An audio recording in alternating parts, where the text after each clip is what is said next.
For our seventh project in grade 12 computer hardware, I decided to build a line following robot with code at register level. This robot would also have an acrylic chassis. There are four main parts to this project. They were the IR detection circuit, the stepper motor selection and custom library, the closed loop rotation counting system, and the acrylic chassis. Let's first discuss the IR detection circuit. The IR detection circuit works by comparing two voltage levels using a comparator, one from the IR receiver diode and the other from a potentiometer. For the purposes of this project, if the IR comparator was placed above a black surface, the IR receiver would not detect anything.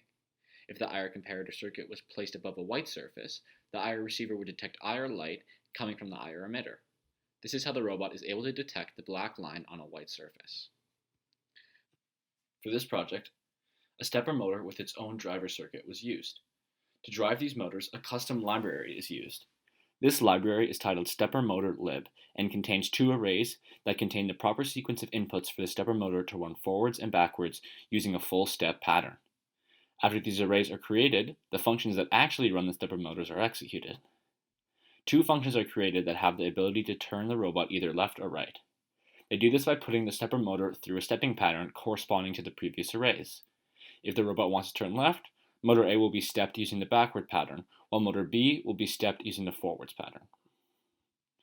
The closed loop system encapsulates the relationship between the Hall switches and the magnetic rings on the stepper motor shafts. The system works like this. Every time an IR receiver is triggered, the code immediately gets the robot to start turning.